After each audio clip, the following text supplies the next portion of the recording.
Tetap maunya kamu ada di situ gitu lah ya.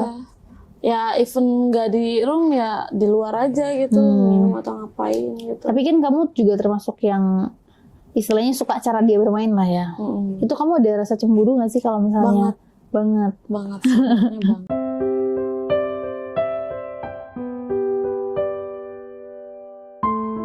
Oke, Kavala itu salah satu cerita yang ada beberapa cerita, cuma yang akan kita bahas pertama adalah mantannya Kavala nih, yang katanya dulu mau kondo.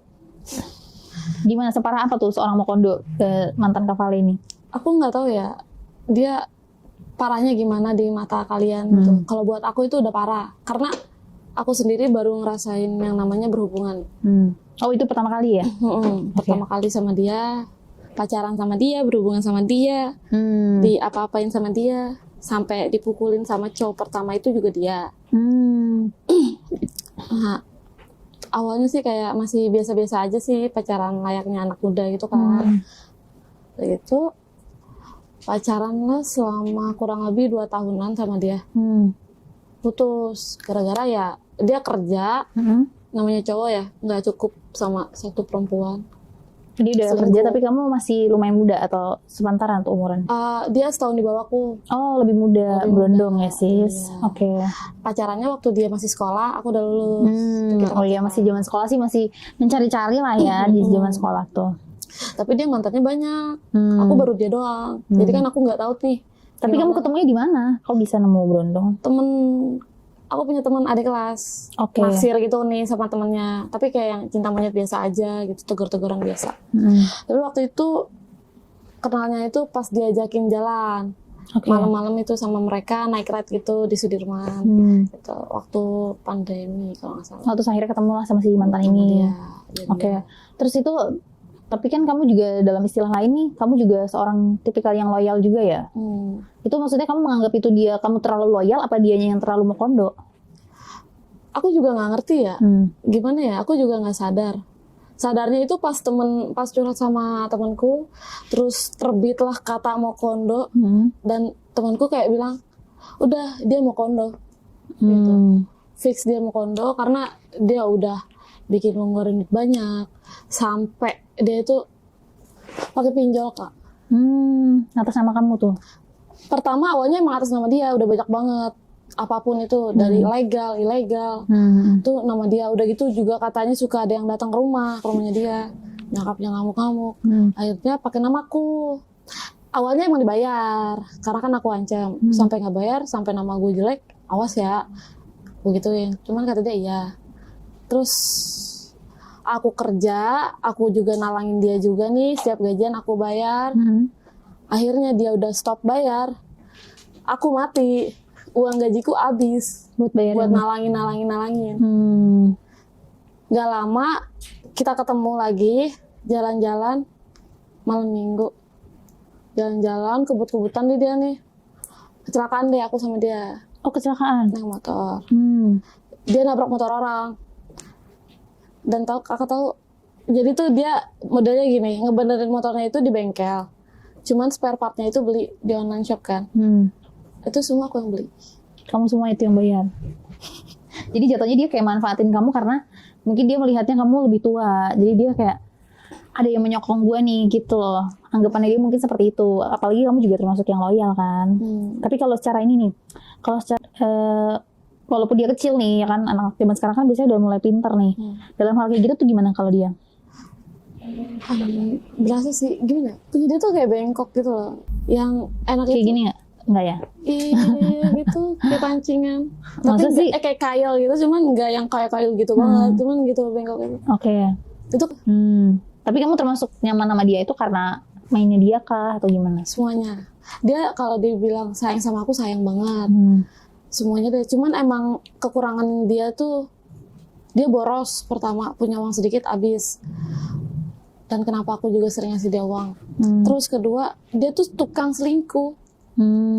Udah gak punya duit, selingkuh lagi kan? Iya, cuman gara-gara gak aku bolehin gitu. Ada satu hal gak aku bolehin pergi sama temennya. Karena kan aku juga mikirin ya, lu mau nongkrong tapi kan lu gak ada duit gitu. Buat apa, mau ngapain terus di sana. Jadi kayak aku larang, ya udah di rumah main lah nih pakai handphone. Terus ketahuan. Ketahuannya pas setelah dia udah mulai kerja. Oh, dia udah kerja. Udah mulai kerja, dia nge-gym nih ceritanya sore sama temennya. Ada deh yang nge-DM, nge-DM dia, ngirim fotoku, ngirim foto kita berdua nih. Ditanya, ini cewek kamu katanya gitu. Terus kamu selingkuh dong sama aku katanya gitu. Gak lama dia ngirim foto cowokku sendiri, kayak duar. Oh, dia ngechat kamu? Iya, ini si anonim ini ngechat, nge-DM IG dia mantanku. Oke. Oh, IG mantanku. terus kamu dari lihat? aku. Oh, nyantol di kamu. Nyantol nih. Ya aku buka lah. Dia itu kayak ngomongnya tuh kayak pakai bahasa Inggris gitu. Aku ladenin dong, bla bla bla segala macam pakai bahasa Inggris juga. Nggak lama abis kirim foto mantanku, kirim video, kirim video mantanku Lagi main. Gimana? Aku kecewa, pengen marah nggak bisa, kayak sedih gitu. Tiba-tiba dia cuman nyangkalnya cuman gini, enggak itu mah udah lama, udah waktu play victim lah ya. Gitu. Parah sih itu play victim, lama banget. Terus kalau misalnya di KDRT-nya itu karena apa tuh? Karena pas lagi kamu main atau emang dia karena emosi? Pas lagi kayak gitu, kayak tadi, misalkan dia nggak mau disalahin, dia kesel, udah tanganku dicubit sampai kukunya, dia kan panjang selalu gitu, dicubit sampai ke kupas gitu. Oh iya.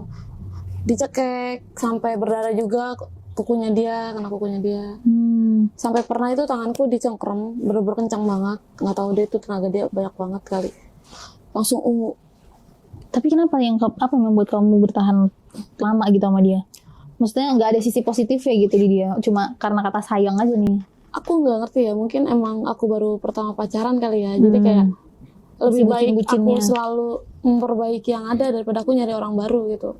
Ketemu orang baru, kenalan, nyari tahu dia kayak gimana, udah gitu terus kan. Aku juga kayak, aku tipe orang yang males. Udah gitu aku orangnya tuh suka lupa nama orang, Kak. Lihat muka sih tahu, cuman nama tuh selalu lupa. Jadi kayak males aja gitu buat kenalan lagi sama orang baru. Jadi lebih ke males untuk kenal orang baru, akhirnya mencoba memperbaiki. Tapi kan pasti ada capeknya juga nih, ada apa titik yang kayak ya udahlah gitu. Akhirnya dilepasin juga. Lepasin juga. Terus akhirnya kamu mencari mengulik-ngulik, dapat pasangan baru. Dapat. Terus gimana tuh hubungannya setelah punya pasangan yang dibilang cukup toksik ya? Terus punya hubungan baru, gimana di hubungan yang barunya? Di hubungan yang baru kebetulan aku kenalnya dari dating app dan orang luar. Oke. Orang luar. Jadi sebelum itu tuh aku ada ketemu orang lokal terus. Cuman ya udah. Gak nyambung. Kenalan gitu, nggak nyambung, dry text segala macam. Ya aku kayak jadi males gitu kan. Nggak, baru bulan apa gitu. Waktu itu bulan Mei apa abis bulan Mei apa sih itu? Juni. Ya. Aku match sama bule. Sama bule ini, oke. Udah tuh. Gimana tuh? Biasanya karena kamu juga dibilang bukan kesepian juga enggak, cuma kan kayak butuh aja nih sosok si cowok nih. Akhirnya ketemu sama bule ini ngerasa nyaman. Iya, nyaman banget. Kayak dia lebih tua dari aku. Udah gitu dia juga kayak yang ngebilangin aku tuh kayak pakai caranya dia yang baik-baik. Aku ngambek juga, dia nyelesainnya juga ya udah nggak usah kayak gini. Dibandingkan sama mantanku yang sebelumnya berondong itu. Jadi kayak ngerasanya, oh dia lebih bisa ngebawa gua nih kayaknya gitu. Terus cara awal untuk kenalannya gimana tuh kalau di dating? Kalau ini aku inget banget ketemu sama si bule, itu nggak bakal aku lupain sih. Lucu aja, kayak ketemu di salah satu mall Jakarta, ngopi, ngobrol, makan segala macam. Jadi tuh dia tuh kayak ada pengen mancing aku kali ya, ngajak aku mau kissing, pengen ngerasain gitu. Aku mikir lama banget itu, sampai aku bilang di sini tuh ini Jakarta, ini Indonesia. Mereka semua pada tabu gitu sama yang kayak gituan. Jadi kita nggak bisa kalau ngelakuin kayak gitu di tempat umum. Apalagi kan di mall rame banget dong. Akhirnya dia bilang, ya udah ke rumahku aja gitu, ke apartnya dia. Itu aku mikir lama banget. Sampai kita muter-muter, sampai dia tetap terus ngajakin aku, ayo gitu. Akhirnya pas udah keluar mall nih, ya udah ayo. pada ujungnya kayak ya udah ya gitu. Ya udah ayo. Heeh. Dan kayak aku juga kayak lagi butuh dicas gitu. Butuh tenaga nih, Iya butuh. tenaga dari dalam ya. Heeh. Heeh. Butuh dicas. Tapi aku nggak kepikiran kalau kita bakal tapi nggak kepikiran ke situ, tapi pengen. Maksud aku siapa tahu kan kita lagi kissing terus aku mancing dia. Gak lama nih nyampe rumahnya, nyampe kissing tuh langsung. Naruh barang-barang dah tuh ribet banget kan. Ke kasur, tetap kissing. Tangannya dia itu jalan-jalan kakak. Udah pasti sih. Nggak sadar sudah. Nah, itulah ya. Langsung kayak panas gitu. Akhirnya ya udah dari belakang langsung dimasukin. Dalam posisinya juga kamu juga udah langsung tancap tuh. Itu pertama kali gimana tuh? Dari yang anak muda gitu kan, terus tiba-tiba ke orang tua, tapi maksudnya mainnya pun langsung main dalam posisi rasanya sih kayak yang aku nggak bisa deskripsiin ya enaknya aku kayak gimana. Aku tuh kalau enak tuh kayak lebih ke ya udah ke tingkah laku gitu. Kalau emang enak aku nikmatin semuanya gitu. Dibilang enak banget, luar biasa lah gimana ya. Kayak ekspektasi aku main sama bule gitu, sama ini sama itu kayak tercapai itu sekarang. Kayak fetish sama mantanku nggak bisa, sama dia bisa gitu. Oh gitu, tapi emang kamunya juga suka tipe cowok bule gitu? Iya. Iya sih. Apa tuh ekspektasi kamu dalam bermain tuh gimana kalau sama dia? Kalau sama bule, lebih ke yang kenceng-kenceng ya. Apanya yang kenceng? Kayak lebih kasar gitu. Oh ada. Bule itu kan? Ada BDSM-nya gitu. Iya. Kalau dia gimana tuh caranya, kasarnya dia gimana? Suka yang kayak gitu-gitu ya? Suka. Terus yang kayak diikat-ikat gitu juga suka? Enggak, kalau yang dikit-dikit enggak. Jadi lebih ke tangan jambak, gitu-gitu kamu suka? Kalau yang dikit-dikit kayak nggak bisa ngapa-ngapain. Tapi kan kamu menikmati main sama dia. Tapi aku kayak nggak bebas gitu loh. Tapi main di tempat sempit. Main di tempat sempit? Kayak gimana tuh? Berarti pernah? Pernah. Buat kalian guys sebagai wanita, gimana ya, pesannya adalah untuk lebih dewasa dalam berhubungan, lebih lebih selektif lah dalam memilih pasangan supaya tidak salah memilih pasangan. Kalau emang dirasa terlalu toksik lah ya, mendingan ditinggalin aja karena masih banyak ikan di laut, Besti, masih banyak